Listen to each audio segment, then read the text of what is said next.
Good morning, students. Now, we are starting new topic, that is OSI reference model. First of all, OSI means what? So OSI model, so OSI stands for Open System Interconnection Model, and it is a conceptual framework that is used for the functions of networking system. OSI model that is used uh, for transferring data from one side to another side. The communication between computing systems that are split into the seven different abstraction layers, like physical layer, data link layer, network layer, transport, session, presentation, and application layer. So here we will see one by one layer. So here these layers are created for the different abstractions, and we will see see uh, a figure shows OSI reference model. See, from physical to application layers. Yes, application, presentation, session, transport, network, data link layer, physical layer. Yes, these are the routers. Routers has routers have only three layers: application, sorry, physical, data link layer, and network layer. Yes, so here there are only three uh, layers in router. So with the help of routers, a sender is sending data to the receiver side. So router is a network layer device. Yes. Now we will see one by one all layers. We are starting from the first layer, that is physical layer. Yes, that is the lowest layer of OSI model, that is also electrically or optically transmitted uh, raw unstructured data across the network from the physical layer to for sending the data from one device to the another device. Yes, um, it includes some kind of specifications like voltage, cabling, radio frequencies. Yes, so here whenever the data comes from the data link layer, yes, data कहाँ से आता है? यहाँ से यहाँ पे आता है. ठीक है, अब आपको ऐसा लग रहा होगा कि ये एप्लीकेशन लेयर क्या है, फिजिकल लेयर क्या है. तो हम जब भी सारे लेयर्स पढ़ लेंगे तो आपको ज़्यादा आइडिया आएगा कि कौन सा लेयर है, वो कहाँ पे रहता है, हर एक की ड्यूटी क्या है. ठीक है, तो डेटा जब यहाँ से आता है from data link layer to physical layer. ठीक है, तो फिजिकल लेयर मीन्स अल्टीमेटली जो वायर्स है, केबल्स है. ठीक है, so all the cables are for performing as a physical layer. ठीक है, और ये फिजिकल लेयर क्या करता है कि जो भी डेटा है, तो डेटा हमारा वोल्टेज में रहता है, तो उस डेटा को हम कन्वर्ट करेंगे रेडियो वेव्स में. यस, सो यार तो ये डेटा है. ठीक है, मतलब जो होस्ट वन का जो डेटा है जो वोल्टेज में है. ठीक है, तो वो डेटा कन्वर्ट होके रेडियो वेव्स में जाएगा. रेडियो वेव्स में वो नेट सॉरी यहाँ पे जो राउटर है वो राउटर को यहाँ पे ट्रांसमिट होगा. ठीक है, बहुत सारे डिस्टेंस में राउटर्स लगे हुए होते हैं. ठीक है, तो राउटर की ड्यूटी क्या है कि जो भी वेव्स आते हैं वो सारे वेव्स को कैच करना और उस वेव्स को आगे उसका जो नियर बाय राउटर है उस नियर बाय राउटर में उस वेव को सेंड करना. ठीक है, इस तरह से जब तक उसका डेस्टिनेशन आईपी नहीं मिलता है तब तक वो राउटर्स क्या करेंगे, उस डेटा को जो वेव फॉर्म में है, that data is transmitted from one router to another router until a destination meets. Yes, so in this way data is transmitted from voltage to radio waves. Yes, so that is the duty of physical layer. Now we come to the data link layer. Yes, so that is the second layer, data link layer. So here the nodes are used to perform node to node data transfer, and data is packaged into frames. So here जो भी data होता है, ठीक है, जो data network layer में से data link layer में आता है, yes, so that data is, मतलब जो हमारा डेटाग्राम है, so datagram is converted into 8 bits frame. So that is the duty of data link layer. तो यहाँ पे 8 बिट्स फ्रेम में है, वो डिवाइड कौन करता है, तो वो करता है डेटा लिंक लेयर. और एक्चुअली डेटा लिंक लेयर के दो सब लेयर्स हैं, एक है मैक लेयर और एक है एलएलसी लेयर. मैक मतलब MAC stands for media access control layer. So it provides a flow control and multiplexing for device transmission over network. ठीक है, फ्लो कंट्रोल क्या है और मल्टीप्लेक्सिंग क्या है. तो फ्लो कंट्रोल का मतलब क्या है कि जो भी डेटा है वो फ्लो, मतलब उसका फ्लो ज़्यादा नहीं होना चाहिए. जब भी सेंडर से रिसीवर में वो डेटा ट्रांसमिट होता है, उस टाइम पे उस डेटा का फ्लो ज़्यादा नहीं होना चाहिए कि रिसीवर की तरफ वो ट्रैफिक जनरेट करे. ठीक है, तो वो जो फ्लो कंट्रोल की रिस्पॉन्सिबिलिटी है वो किसकी है, मैक की. ठीक है, means ultimately data link layer is splitted into 2 layers, MAC layer and LLC layer. ठीक है, मैक लेयर की ड्यूटी क्या है, फ्लो कंट्रोल की. सेकंड है मल्टीप्लेक्सिंग. मल्टीप्लेक्सिंग मतलब क्या, एक जगह से हम दूसरी जगह पे जो डेटा ट्रांसमिट करते हैं, दैट इज कॉल्ड मल्टीप्लेक्सिंग. ठीक है, तो ये ड्यूटी है मैक लेयर की. नाउ हम अगर सेकंड लेयर की बात करें तो वो है logical link layer, LLC layer. ठीक है, it also provides flow and error control over the physical medium as well as that identifies line protocols. ठीक है, मतलब यहाँ पे एलएलसी की ड्यूटी क्या है, एक तो फ्लो कंट्रोल की है और एरर कंट्रोल की. मतलब अगर जब भी डेटा हम ट्रांसमिट करते हैं तो उस टाइम पे एरर होने के चांस है. ठीक है, ultimately our data is converted into binary language. तो कई बार ऐसा होता है कि 1 का 0 हो जाता है, 0 का 1 हो जाता है हमारे डेटा में. ठीक है, तो एरर जनरेट होती है. ठीक है, तो that is the duty of data link layer to control errors. ठीक है, तो यहाँ पे डेटा लिंक लेयर है वो 2 पार्ट में डिवाइड है, MAC layer and LLC layer. ठीक है, ना उसके अबव आता है नेटवर्क लेयर. ठीक है, so network layer is responsible for receiving the frames from the data link layer and delivering them to their intended destinations based on the addresses contained inside the frame. yes, तो यहाँ पे network layer की क्या duty है, एक तो वो network layer क्या करता है कि डेटा ट्रांसपोर्ट लेयर में से यहाँ पे आता है और ट्रांसफ़र कहाँ पे करता है, डेटा लिंक लेयर में करता है. नेटवर्क लेयर में जो हमारा डेटाग्राम है, एक्चुअल जो मैसेज है वो एक्चुअली कहाँ पे हमें सेंड करना है, उसका आईपी एड्रेस है वो भी नेटवर्क लेयर में रहता है.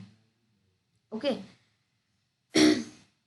और क्या है, तो यहाँ पे जो राउटर्स है, so routers are a main component of a network layer.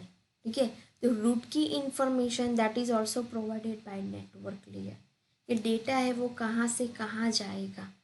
ठीक है, तो वो रिस्पॉन्सिबिलिटी भी नेटवर्क लेयर की है. तो ये सारी इंफॉर्मेशन है वो नेटवर्क लेयर में होती है. नेक्स्ट है ट्रांसपोर्ट लेयर, उसका अबोव वाला जो 4th नंबर वाला जो लेयर है दैट इज ट्रांसपोर्ट लेयर. ठीक है, तो ट्रांसपोर्ट लेयर क्या है, तो it also manage the delivery and error checking for data packets. ठीक है, डेटा को कैसे डिलीवर करना है, ठीक है, एरर को चेक करना. ठीक है, तो एरर को चेक करने की भी रिस्पॉन्सिबिलिटी है वो ट्रांसपोर्ट लेयर की है. ठीक है, डेटा कैसे सीक्वेंस में जाता है, डेटा है वो 1 बाय 1 जाता है, मतलब एक सिस्टम में से दूसरे सिस्टम में, दूसरे में से तीसरी में. ठीक है, रिलायबल डिलीवरी प्रोवाइड करता है कि अनरिलायबल डिलीवरी प्रोवाइड करता है. ठीक है, यहाँ पे टीसीपी यूडीपी वाला कंसेप्ट आएगा.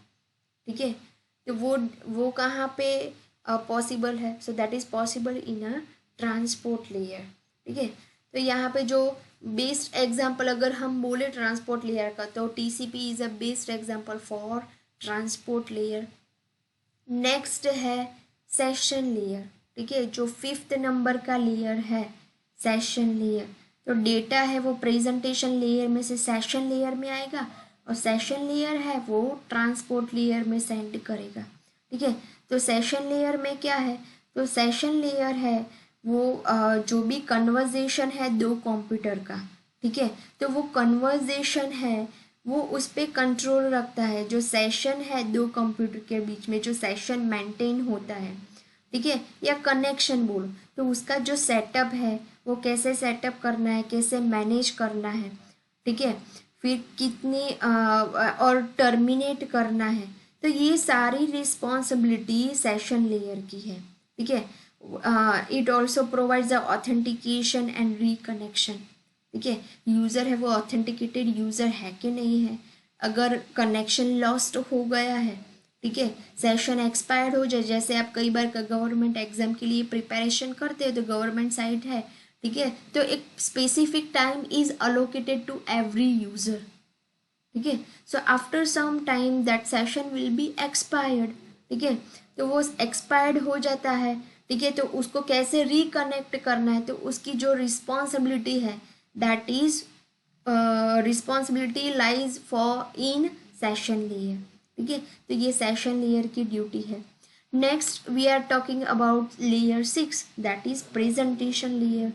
सो हियर द प्रेजेंटेशन लेयर में क्या है, it translate the data from the application layer based on the syntax and that application accept.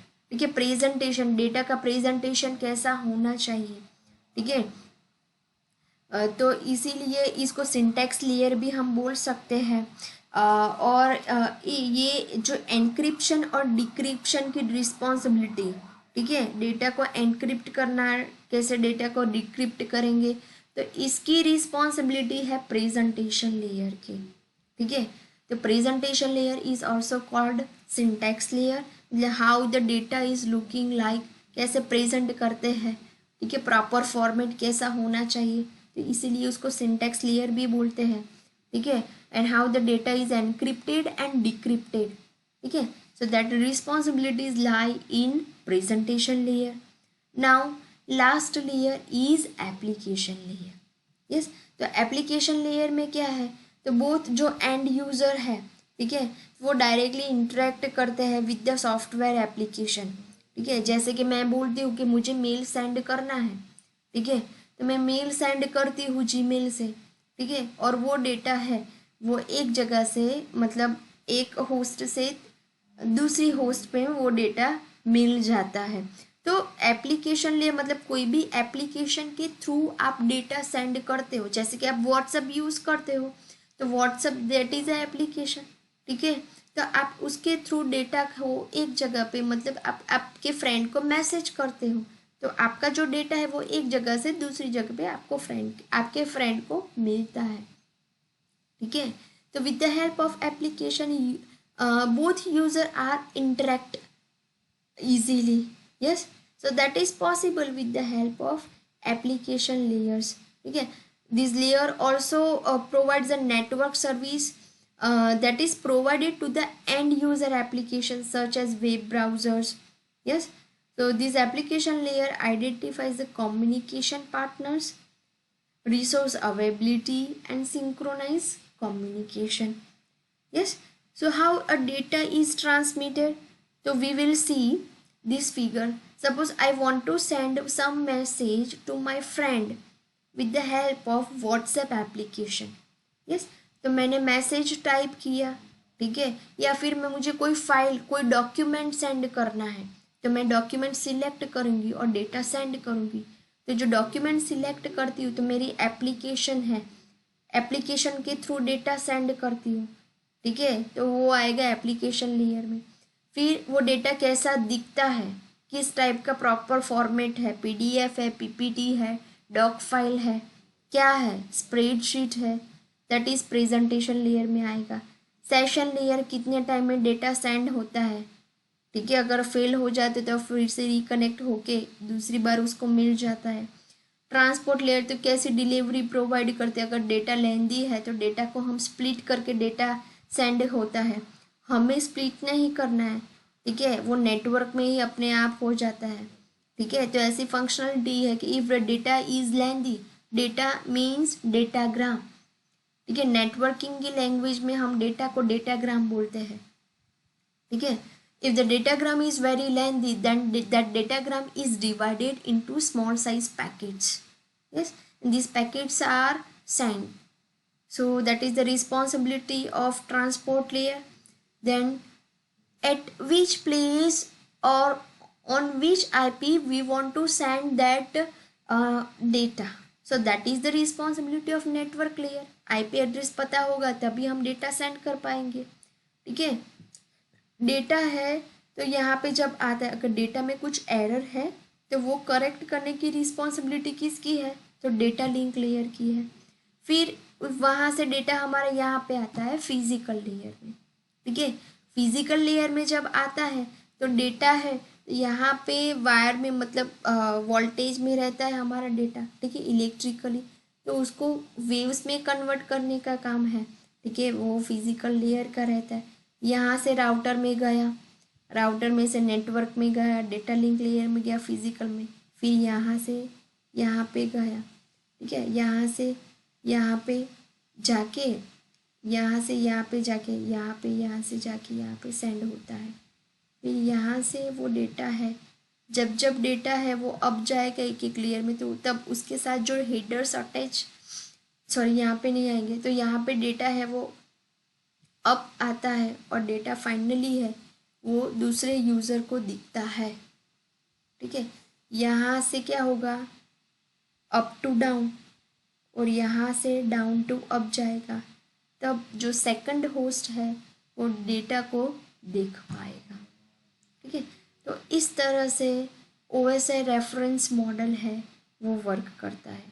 Yes students, अगर आपको कोई भी डाउट है, ठीक है, तो आप जो गूगल क्लासरूम में जो मैं आपको लिंक जो शेयर कर रही हूँ, ठीक है, तो आप उसमें भी कमेंट कर सकते हो या फिर आप मुझे पर्सनली भी बोल सकते हो, ठीक है।